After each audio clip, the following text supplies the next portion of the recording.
Tonight, an investigation launched into why there was an out-of-control train in Whyalla, and the world is watching. A young Port Augusta soccer player set to jet overseas. With the latest from around the region, your nightly news with Louise Hedger begins now.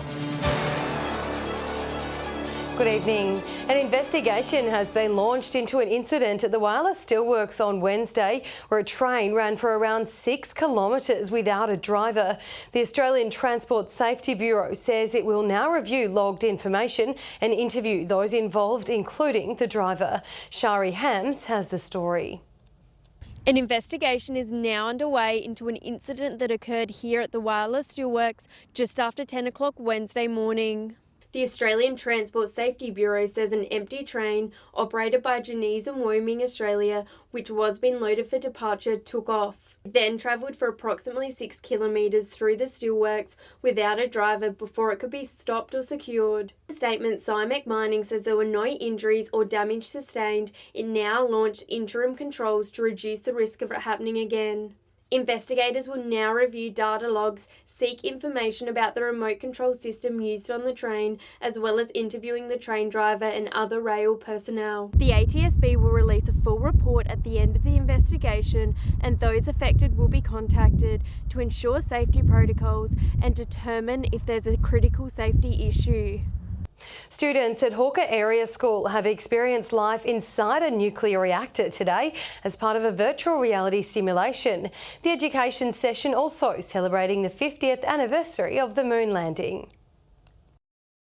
Looking and moving inside the engine room of a nuclear reactor without leaving their classroom seats. Whoa! Oh, it feels weird! The curious young minds getting an interactive science lesson with a virtual reality headset as the teacher. They can be turned into an atom.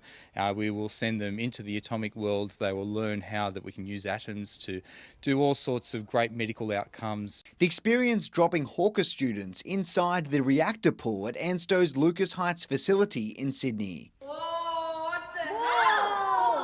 It actually feels like you're falling 14 metres down into the atomic world. The lesson by the Department for Innovation and Science showing off a brand new augmented reality, as well as putting the spotlight on man's landing on the moon. Young learners designing their own lunar lander. It really was a hands-on experience of experimenting, sticking extra parts on, doing the tests. Teachers say this hands-on education is critical to fostering creative thinking in the classroom. They've been over the moon doing the activities, the interactive quiz at the start where they were pressing the buttons for their answers. Oh, it's just a fantastic day. I think that this is a different range of education experiences. So I think that they are learning a lot today, but we're doing it in a fun way as well. Garth Burley, 7 Spencer Golf News. Reservoirs in the Mid-North are a step closer to being open to the public, with the Northern Areas Council looking towards having the Bondle site open access by Christmas. Bondle Reservoir is opening up its floodgates to tourism. The Northern Areas Council CEO says he's hoping to see the green space become accessible to the public by the end of the year, just in time for Christmas holiday break. People like water. People like getting out in the sun, and with the use of sailboats or kayaks on there, it'll have a good family atmosphere as well. Council says the benefits could be huge for the local economy, drawing in hikers and water sport enthusiasts. We believe that it will have an immense impact for our tourism potential down around that Spalding area. The reservoir has been open to people with a fishing permit for more than a year, which has proven to be a massive success. There's been recreation fishing down there that Council was involved in getting set up there in the first place. We provided some infrastructure around the place with the intent that Council would keep pushing for some other recreational activities. The South Australian government saying the project will be making waves soon. However, the Department of Environment and Water says it needs to finalise water security before it's smooth sailing for the reservoir's recreational use. The 3 key reservoirs in the Mid-North first being assessed to make sure there won't be any contamination to local drinking water. Water security is paramount, and we have SA Health who are leading and advising on that work, working with SA Water, and they provide their advice directly back to the task force. Dominic Beaton, 7 Spencer Golf News.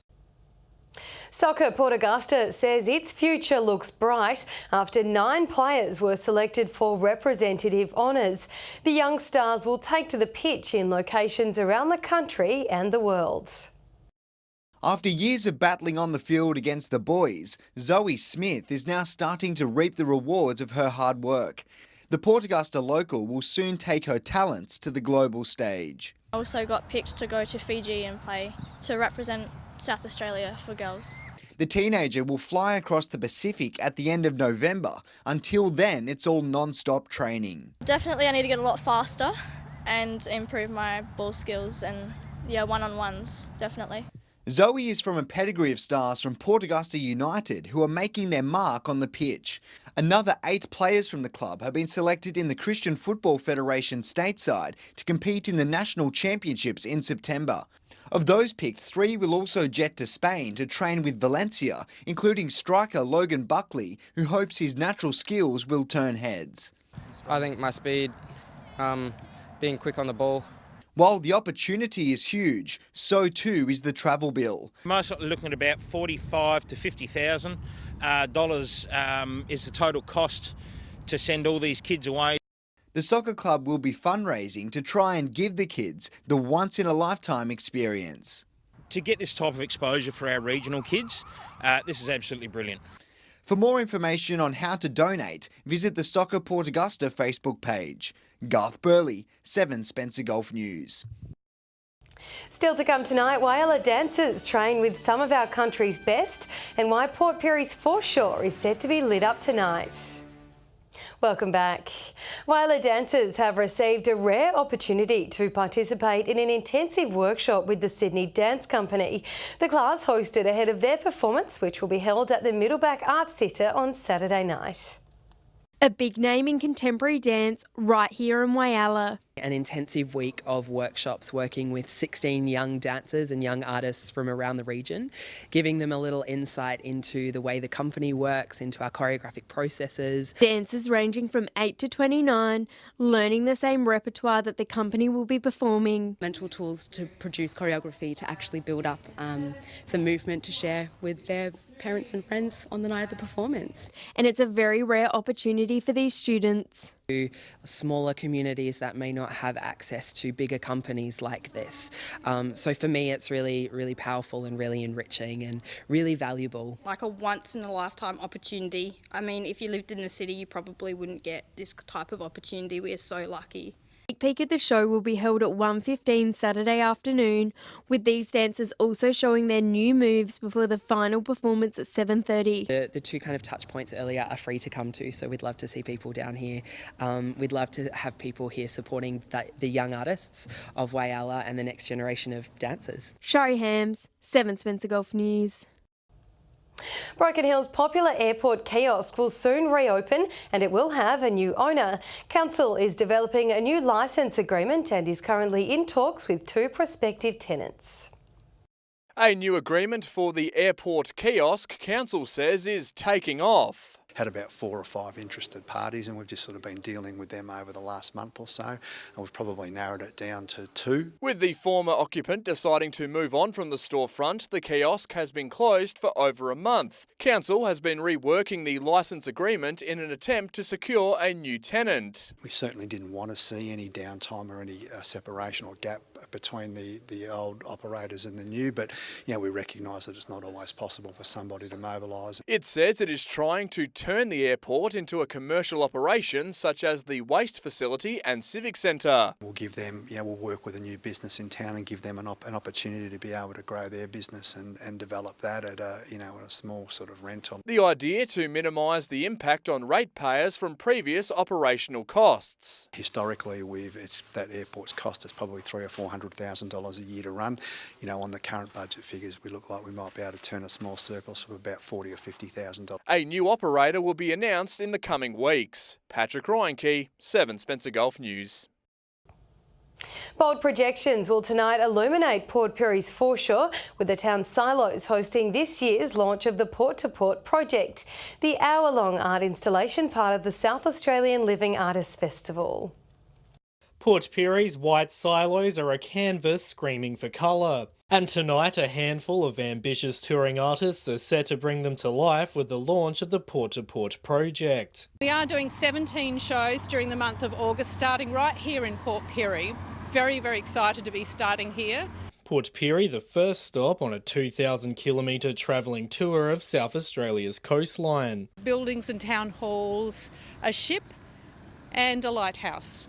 The visually stunning installation flooding the entire northern facade of the Viterra Towers. 2 high-powered 12,000 lumen projectors supplied by Epson, and they are mounted in a Toyota Coaster bus. Illuminart crafting a story of Port Pirie's nautical history, an eclectic piece sewn together from numerous artworks from the community. The works also focusing on key events within the town. John Perry Secondary School are excellence students, and that's a wonderful group of young Indigenous artists, and linking them with the senior elder artists in our community. We've got stories on the Smelters Picnic that local artists have been working on, along with support from artists in Adelaide, so they'll be really high quality. The projections will be touring to Cow, Whyalla, Port Augusta and Wallaroo over the coming month. Dominic Beaton, 7 Spencer Golf News. Officials from AFL Broken Hill say it's now only a matter of weeks before shovels are in the ground for the upgrade of Jubilee Oval. The multi-million-dollar project is expected to be completed before the 2020 football season.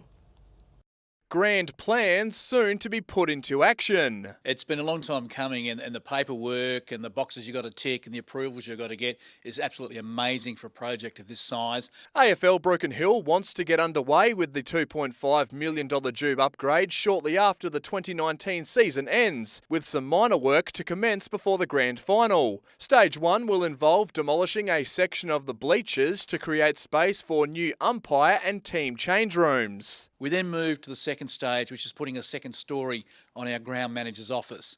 We have to remove the fencing around the oval, which has to be done.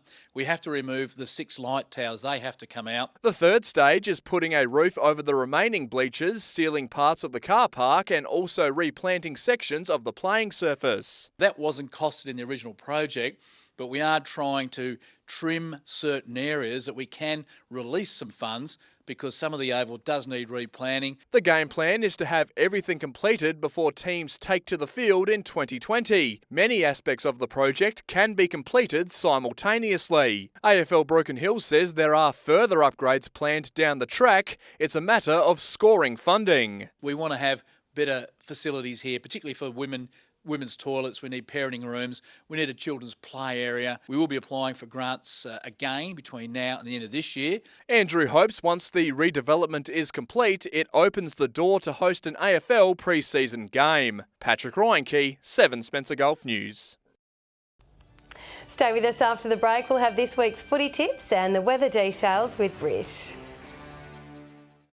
Hello again. Now let's hear from the footy tips experts from around the region. Hello and welcome to round 13 of SGL football. This round starts with Central taking on West at Port Augusta's Central Oval. West are taking the points in these two sides' previous meetings and should prove too strong again. I'm tipping West. In Pirie, we've got 2 games with Port hosting South at Port Oval and the Lions taking on Solly at Memorial Oval. Solly's faced the top team for the second week in a row after their win over South saw the Lions move in the top spot. I'm tipping the Lions in this one. At Port Oval, South should easily account for Port, who are still searching for their first win of the season. Just 4 games to go in Whyalla football. An important game tomorrow. It's Central Whyalla versus North Whyalla. North are third. They're desperate to get in a second spot and that double chance. They need to beat Centrals to do that, but I think the Roosters are going to be just too good. Other game on Saturday, it's West Whyalla versus Rapina. Results this year suggest that West should win this one comfortably. And finally on Sunday, it's Roona Bay versus South Whyalla. I don't think South are going to cop a thrashing like they have in the last couple of weeks. Nevertheless, the Bay should win this one very easily. Round 12 of Broken Hill football this weekend, and we are set for the match of the season. West head over the hill to the Alma Oval to take on South. Top of the table clash. Whoever wins is top with only a few weeks left. Who's going to win? I think the South, Phil Neal Hill, will be heaving on the weekend. I can't see West defeating South this week. I think the Roos are on their way to a grand final. They're going to sew up the minor premiership. At Jubilee Oval, well, the Magpies have struggled all year. Can they win their first game? No. North to win, 70 points plus.